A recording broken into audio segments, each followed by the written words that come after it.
Dis à ton voisin, le Dieu du rattrapage. On va prendre 3 portions des Écritures, après on va décoller. J'espère que tu as ta ceinture. Aujourd'hui, j'avais déjà annoncé, je vais prêcher aujourd'hui. Donc je ne sais pas comment ça va aller, mais en tout cas, sois prêt. Joël, le chapitre 2, verset 25.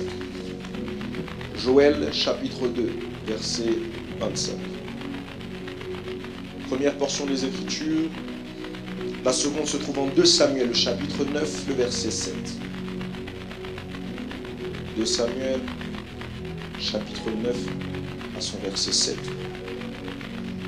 La troisième portion des Écritures, un peu plus longue celle-ci, se trouve en 1 Samuel, le chapitre 16, du verset 4 au verset 13.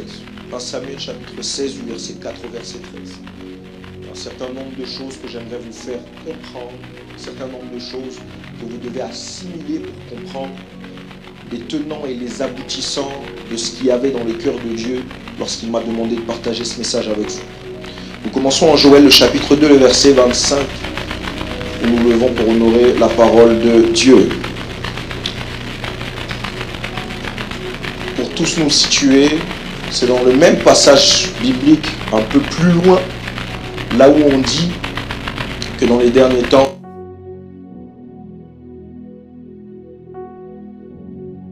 vos filles prophétiseront. Donc nous sommes dans le même flot prophétique. Joël 2,25, je lis au nom de Jésus. Je lis au nom de Jésus. La Bible dit, je vous remplacerai les années qu'ont dévoré la sauterelle, le gélec, le asile et le gazam, ma grande armée que j'avais envoyée contre vous. Amen. C'est comme ça que tu dis Amen. 2 Samuel 9, 7. 2 Samuel 9, 7. Ici, on parle de Méphibosheth. La Bible dit ceci. David lui dit, ne crains point, car je veux te faire du bien à cause de Jonathan, ton père. Je te rendrai toutes les terres de Saül, ton père, et tu mangeras toujours à ma table. Amen. 1 Samuel, le chapitre 16, du verset 4 au verset 13. 1 Samuel, chapitre 16, du verset 4 au verset 13. La Bible dit ceci. Samuel fit ce que l'Éternel lui avait ordonné. Lorsqu'il arriva à Bethléem, les responsables de la ville, inquiets, vinrent au-devant de lui et lui demandèrent, « Ta venue annonce-t-elle quelque chose de bon ?» « Oui, répondit-il, c'est quelque chose de bon. Je suis venu offrir un sacrifice à l'Éternel. Purifiez-vous et venez ensuite avec moi au sacrifice. » Parenthèse, Samuel était prophète de l'Éternel. Et lorsqu'il est arrivé sur ce territoire de Bethléem, notez ceci. Les personnes ont été interpellées non pas par sa parole, mais par sa présence. Pourquoi? Parce que sa présence, c'était une parole. Ils ont demandé, ils ont cherché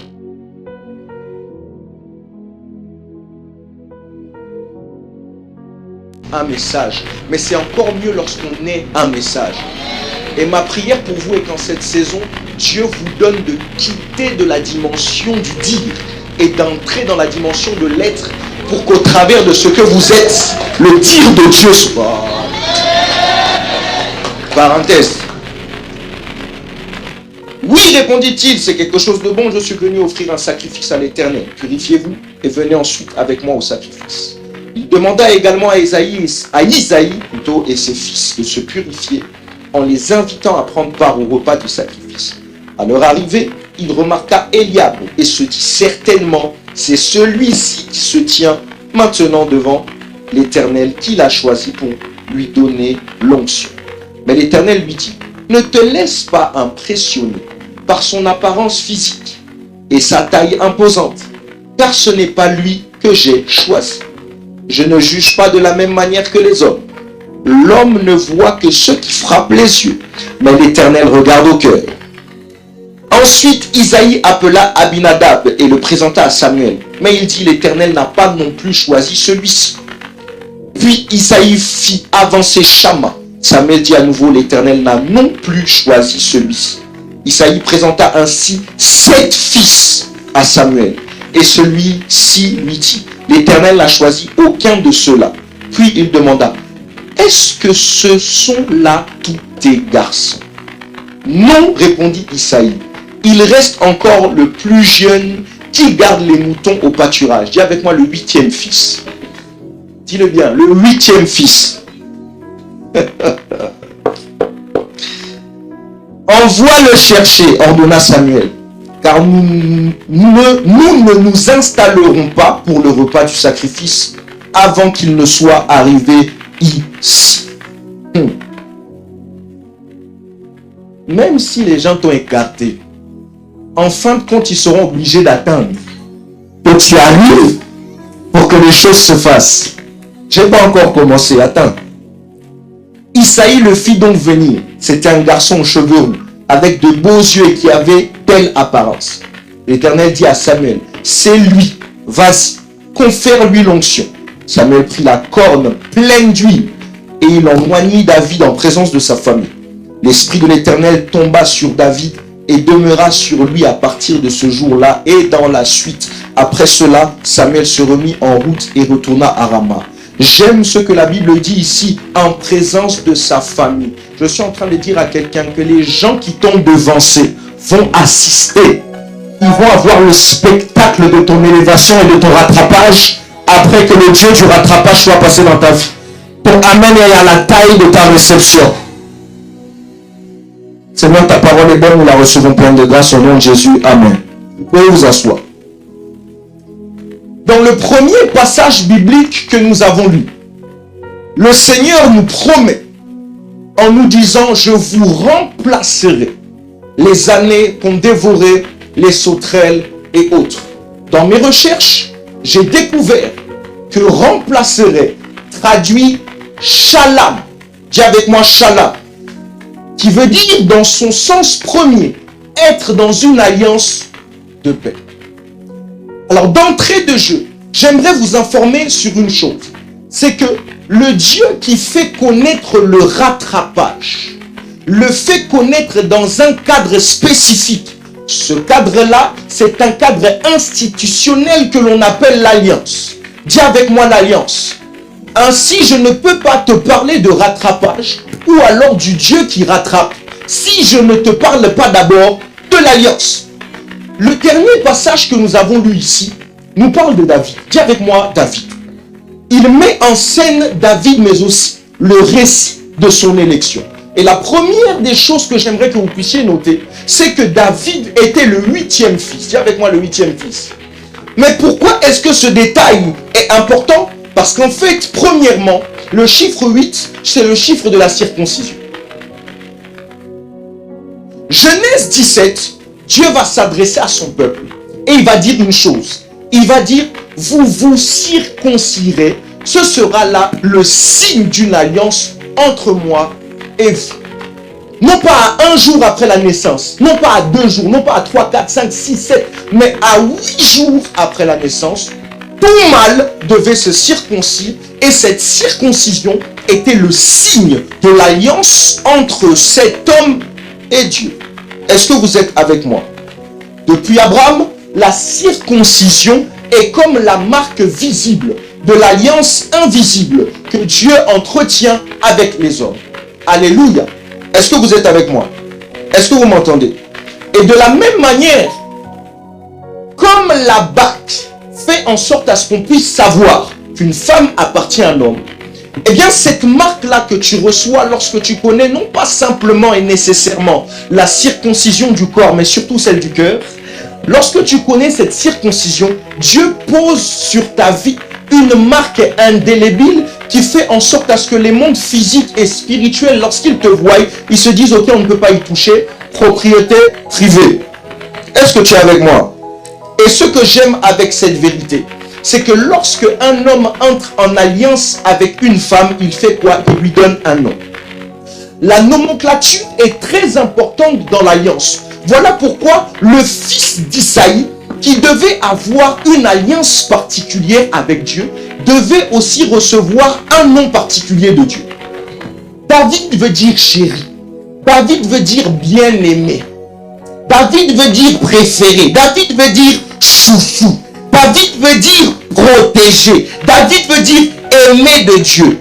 Je suis en train de dire que celui qui entre en alliance avec Dieu devient le chéri de Dieu, devient le chouchou de Dieu, devient l'aimé de Dieu, devient le préféré de Dieu et essaye de toucher à l'enfant préféré d'une famille. Tu auras affaire à la fureur des parents. Je suis en train d'entrer Dieu de lever la main droite et de prophétiser sur celui qui veut bien le recevoir. Que cette saison-là où tu entres en alliance avec Dieu et que tu considères cette alliance, celui qui essayera de se lever et de te toucher rencontrera Dieu sur son chemin.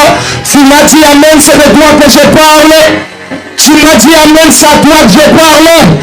Tout le monde en amen. Ils ont oublié David lors du choix du nouveau roi. Ils l'ont écarté, ils l'ont mis de côté. Dis avec moi, ils l'ont écarté. Ils ont oublié que le choix de Dieu ne se porte pas nécessairement sur l'apparence, mais plutôt sur celui avec qui il veut une alliance. L'apparence ne compte pas. L'alliance compte. Dis avec moi l'alliance. Dis avec moi l'alliance. Et souvent vous allez voir que l'alliance du Dieu des hommes provoque le rejet. C'est la raison pour laquelle tu vis toutes ces choses compliquées. C'est la raison pour laquelle tu as vécu toutes ces choses compliquées jusqu'ici. Mais la bonne nouvelle, voici. C'est que si l'alliance peut provoquer le rejet, lorsque tu restes dans l'alliance, le rejet, lui, peut provoquer l'élection. Ah, David a été rejeté, mais c'est parce qu'il restait le seul des 7 fils qui était déjà passé devant le prophète, qu'il a été cherché, qu'il a été appelé et qui a été présenté pour la nouvelle élection. Je suis en train de dire que si l'alliance a provoqué ton rejet lui provoquera ton élection. Tu m'as dit amen, c'est de toi que je parle. Tu m'as dit amen, l'huile de Dieu qui localise ta tête. Je dis maintenant, ça se fait maintenant, ça se fait maintenant. Donne-moi un amen vitaminé, un amen puissant, un amen vibrant, un amen prolongé, un amen sec. Deuxièmement, le chiffre 8, c'est aussi le chiffre du renouveau. Dis avec moi le renouveau. Ah, dans une semaine, il y a 7 jours. Et lorsqu'on arrive au 8e jour, c'est le signe d'une nouvelle semaine qui commence, d'une nouvelle saison qui commence, d'une nouvelle histoire qui commence. Dieu a dit, ne pensez plus aux événements passés, ne considérez plus ce qui est ancien. Voici moi l'Éternel, je suis sur le point de faire une chose nouvelle. J'annonce prophétiquement le lever du 8e jour. Dans l'alliance, le 8e jour sonne, et lorsqu'il sonne, l'alliance vient remettre les compteurs à zéro.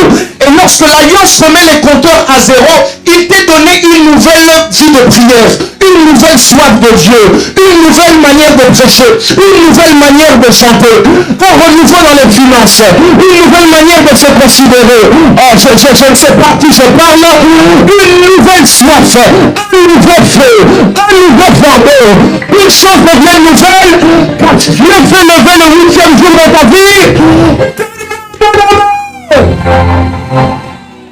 Troisièmement, le chiffre 8 est le chiffre de la revisitation divine. Maman H, Jésus est crucifié. 3 jours après, il est ressuscité. Dans son amour, il a voulu se révéler, se montrer à ses disciples. Qu'est-ce qui va se passer? Il va se présenter à ses disciples vont le voir et l'apercevoir. Mais un manquait à l'appel. Dis avec moi Thomas. Thomas manquait à l'appel au moment de la visitation divine. Alors, parce qu'il n'était pas là, les yeux ici, les yeux ici. Parce qu'il n'était pas là quand Jésus s'est présenté, Thomas était sceptique. Et il ne croyait pas à la résurrection de Jésus. Tant que ses yeux n'avaient pas vu, il ne voulait pas croire. Jusqu'au jour où, pas un jour après, pas 2 jours après, pas 3 jours, pas 4, pas 5, pas 6, pas 7, Le 8e jour, Jésus va se représenter pour que Thomas, qui n'était pas là, lorsqu'il s'était présenté, puisse constater sa résurrection.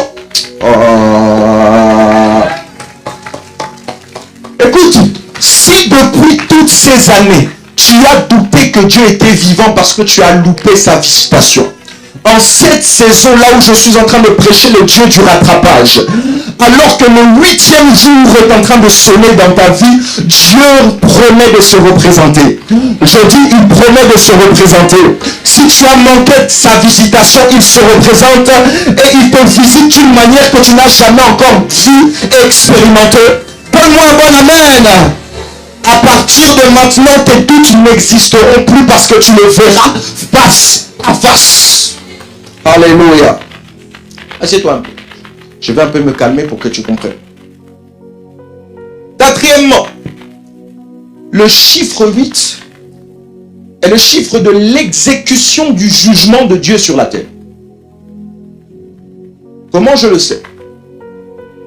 Lorsque nous allons dans les Écritures, dans Genèse 5 particulièrement, on nous parle sur la lignée patriarcale, en commençant par Adam, notre premier patriarche. Et on nous présente en fait la généalogie, la descendance d'Adam. On nous parle d'abord premièrement d'Adam comme premier patriarche. Ensuite, on descend à Seth. Ensuite, on descend à Enoch. Ensuite, on descend à Kenan. Après être descendu à Kenan, on descend à Mahalalel. Après être descendu à Mahalalel, on va à Jéred. Après être allé à Jéred, on descend à Enoch. Si vous comptez avec moi, ça fait combien de patriarches? Ça fait 7. Enoch, lorsqu'il arrive sur la terre et lorsqu'il donne naissance à une progéniture, après Enoch, il y a celui qu'on appelle Métouchéla. Dites avec moi Métouchéla. Métouchéla, lui, est mort l'année du déluge. La mort de Métouchéla a intervenu l'année du déluge. Et sa mort était comme un signe de l'exécution du jugement de Dieu sur la terre. Dis avec moi le 8e patriarche. Dis le mieux que ça, le 8e patriarche. Écoute, tu vois, ton retard a soit été provoqué, soit été maintenu par certaines personnes, ou alors ton retard arrange certaines personnes. Alors Dieu, dans son amour, parce que tu lui appartiens, décide dans ce 8e jour de se lever afin de pouvoir exécuter un jugement dans les vies des personnes qui étaient à l'origine de ton retard ou alors qui étaient arrangées par ton retard. Tu me donnes un amen, le jugement de Dieu arrive dans leur vie. Voilà pourquoi, pour rendre justice à son peuple, pour rendre justice au peuple d'Israël, Dieu devait choisir le 8e fils. Dis avec moi David. Les Philistins arrivent. Ils se sont rassemblés pour faire la guerre à Israël. Et qu'est-ce qui se passe? Ils appellent leur héros de 3 mètres, nommé Goliath. Il se présente chaque jour, il humilie le peuple de Dieu. Alors que les 3 grands frères de David étaient positionnés pour pouvoir mener bataille, mener guerre, qu'est-ce qui va se passer? Papa envoie David sur le champ de bataille afin d'emmener de la nourriture à ses frères. Et lorsqu'il arrive, David voit le grand Goliath lancer un défi au peuple d'Israël, défi auquel lui-même a choisi de répondre favorablement. Cette histoire m'a toujours étonné. Je me suis demandé comment est-ce que toujours cela a été possible et quel message est-ce que Dieu voulait nous faire passer derrière. Dieu m'a révélé que David avait quelque chose que Goliath et les Philistins n'avaient pas. Il avait ce qu'on appelle la clé de 8. Il avait l'alliance. David a emmené le combat sur le terrain de l'alliance. David le circoncis. Lorsqu'il s'est positionné devant Goliath, il a dit: qui es-tu? Qui es-tu? Incirconcis. David a emmené le combat sur le terrain de l'alliance. Dis avec moi l'alliance. Dis avec moi l'alliance.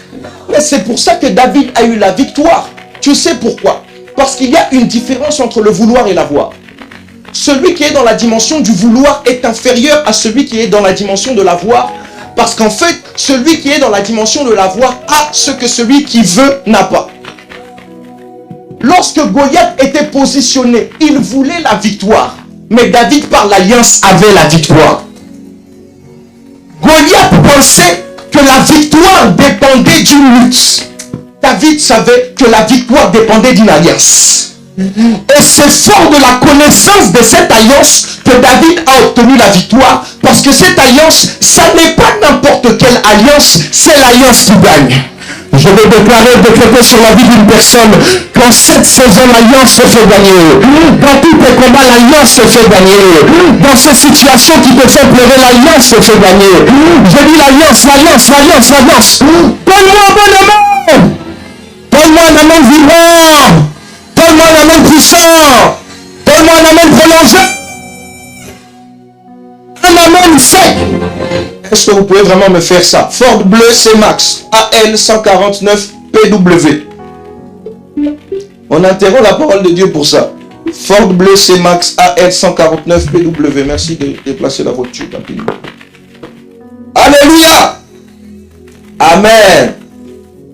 Ce qui est intéressant à savoir ici, c'est que Goliath venait d'une ville que l'on appelle Gath.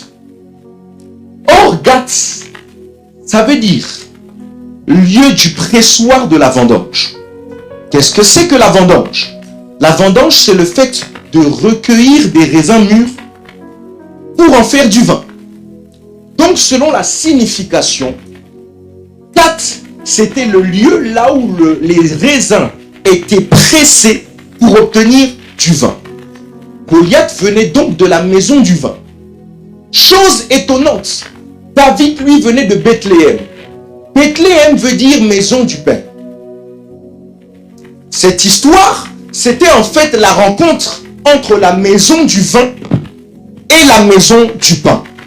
Or, le pain, c'est le symbole du corps de Jésus et le sang, le vin, c'est le symbole du sang de Jésus. Les deux ensemble sont symboles de vie, de liberté et de délivrance. Lorsque vous assemblez le pain avec le vin, la liberté, la délivrance est toujours du côté de ceux et celles qui ont l'alliance.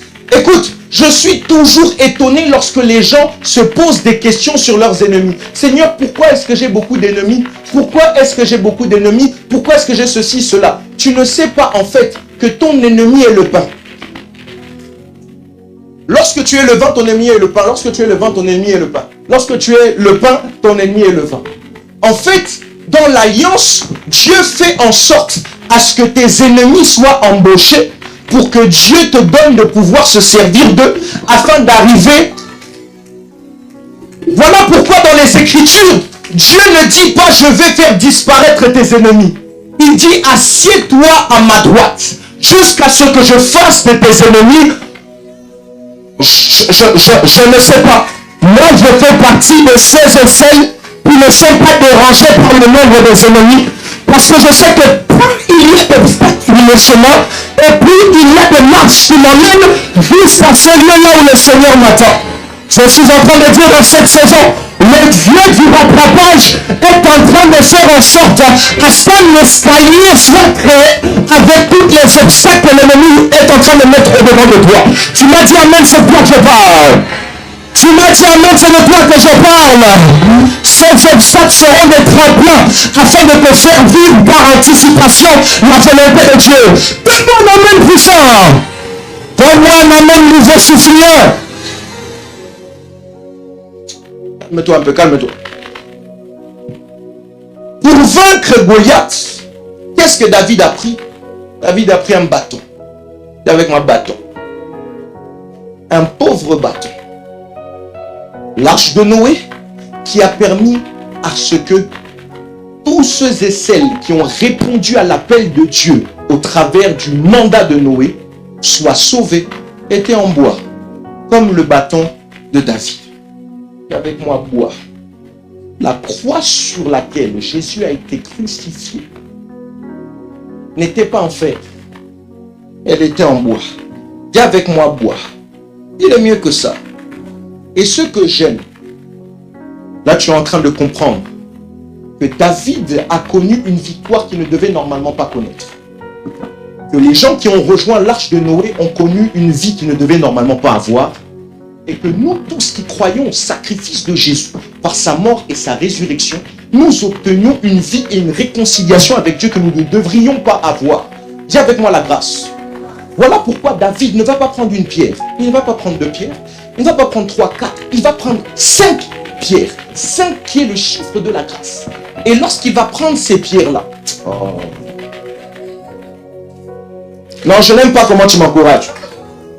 Donne-moi un bon amen, je t'explique quelque chose. Donne-moi un amen puissant. Écoute, il y a des personnes qui sont au bon moment, au bon endroit. Et il y a d'autres personnes qui sont au bon moment avec la bonne personne. Ce que j'aime ici, dans le récit que je suis en train d'expliquer ici, c'est que malgré que David ait pris 5 pierres, une seule a suffi pour terrasser Goliath. Je suis en train de dire à quelqu'un qui pensait que pour vivre le rattrapage dans sa vie, il n'avait que besoin des autres. Il dépendait des autres. Cette année particulièrement, Dieu m'a enseigné que la seule personne dont je dépends, c'est lui et lui seul. Pour mon rattrapage, je n'ai pas besoin fortement de plusieurs personnes. Lui seul suffit. Et je suis en train de dire à quelqu'un, frère bien-aimé, le Dieu qui a fait le nombre est à lui-même plus nombreux que le nombre. Il est lui-même la majorité incarnée. Voilà pourquoi on dit, si Dieu est avec nous, vous pouvez être un millier, 2 millions. Si j'ai la seule personne de Dieu avec moi, je suis plus beaucoup que les beaucoup. Donne-moi un amen puissant. Donne-moi un amen fort. Alléluia. Mon Dieu. Quelqu'un est en train de se dire, pressé par la condamnation, pressé par les remords des autres, je ne me relèverai pas. En tous les cas, ma vie, c'est le péché. Dans tous les cas, j'ai déjà fait certaines choses qui m'ont dévalué, qui ont retiré ma valeur, qui ont retiré l'essence de ce que je suis. Laisse-moi te dire que dans l'alliance, les Simons deviennent les Pierres. Dans l'alliance, ceux et celles qui ont renié 3 fois Jésus deviennent la colonne de l'Église. Écoute, il n'y a jamais de retard dans l'alliance. Parce que les hommes et les femmes d'alliance ont avec eux le Dieu du rattrapage. Pendant que je suis en train de déclarer sur ta vie, je prie afin que toutes ces années que le diable t'a volé, toutes ces années que tes péchés t'ont arraché, toutes ces années que ton inconscience t'a pris, sont en train d'être rattrapées à cause du Dieu du rattrapage. Tu m'as dit amen, c'est de toi que je parle. Oh, j'aime cette question de l'alliance. La femme qui a été trouvée en flagrant délit d'adultère, elle a été emmenée près de Jésus. Jésus la recueille. Les autres étaient prêts à lui lancer des pierres, à la lapider. Jésus a fait une chose. Il s'est baissé, il a écrit à terre. Certains théologiens pensent qu'il a écrit la loi. Et lorsqu'ils ont vu la loi, ils ont vu que eux-mêmes n'appliquaient pas à la lettre la loi. Il s'est levé, il a dit que celui qui n'a jamais péché, lui jette la première pierre. Il s'est rebaissé et il a continué à écrire. Si certains pensent que la première fois, il a écrit la loi, moi je pense que la deuxième fois, il a écrit justifié. Parce qu'en fait, lui-même, c'était l'incarnation de la grâce. Et sa présence même suffisait à faire en sorte... Aïe, aïe, aïe, aïe, aïe. Je suis en train de dire à quelqu'un, de la même manière que tes péchés te mettent sous la condamnation de la loi, de la même manière, l'alliance qui a été rendue possible par Jésus te met sous le joug de la grâce et te donne de rattraper toutes ces années que l'ennemi t'a volées. Je ne sais pas à qui je parle, mais ça tombe sur les 3 personnes à qui je m'adresse. Au nom de Jésus. Mon Dieu, mon Dieu, mon Dieu. Marie de Magdala, une femme prostituée qui vient auprès de Jésus. Dans certaines versions, on l'appelle même la femme pécheresse. Tellement qu'on ne prête pas attention à qui elle est à cause de la condition qu'elle avait et de la réputation qu'elle avait. Dis avec moi réputation. Elle vient à Jésus. lorsqu'elle arrive à Jésus, elle fait quelque chose de significatif. Elle arrive, elle verse, elle pleure amèrement, elle verse ses larmes sur les pieds de Jésus. Déjà là, premièrement, on a plusieurs étapes dans ce passage. On a l'étape ici de la repentance. Lorsque tu arrives, que tu reconnais tes péchés, que tu pleures à tes péchés, que tu verses tes larmes. Mais pour que ces larmes atteignent les pieds de Jésus, il fallait qu'elle ait une position particulière. Le proskuneo. Il fallait qu'elle se mette à genoux. Et cette position-là, c'est la définition même de l'adoration. Et vous savez très bien qu'il y a un certain type de personnes que Dieu recherche. Je vous avais dit qu'il y avait 3 types de personnes. Qu'il y avait les intercesseurs, qu'il y avait les moissonneurs et qu'il y avait les adorateurs. Et je vous avais aussi expliqué que l'adorateur englobe les 3. Celui qui est un adorateur aura forcément un cœur pour l'intercession. Et il aura également forcément un cœur pour l'évangélisation. Donc, lorsqu'elle se met à genoux, elle accepte par sa repentance d'entrer dans une nouvelle alliance avec celui devant qui elle se met à genoux. Mais il y a une chose importante ici qui se passe. On ne nous dit pas simplement qu'elle s'est mise à genoux, on nous dit qu'elle a pris ses cheveux. Tiens avec moi ses cheveux. Elle a nettoyé les pieds de Jésus. Or, quelque part dans la Bible, il est dit que la gloire d'une femme, c'est ses cheveux.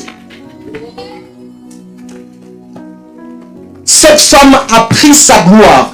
Elle l'a mis aux pieds de Jésus. Mais l'histoire ne s'arrête pas là. On nous dit qu'elle a pris un parfum de grand prix.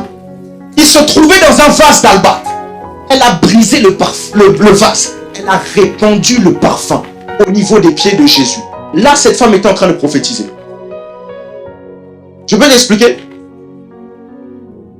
L'Ecclésiaste dit, l'Ecclésiaste lie la réputation avec le parfum.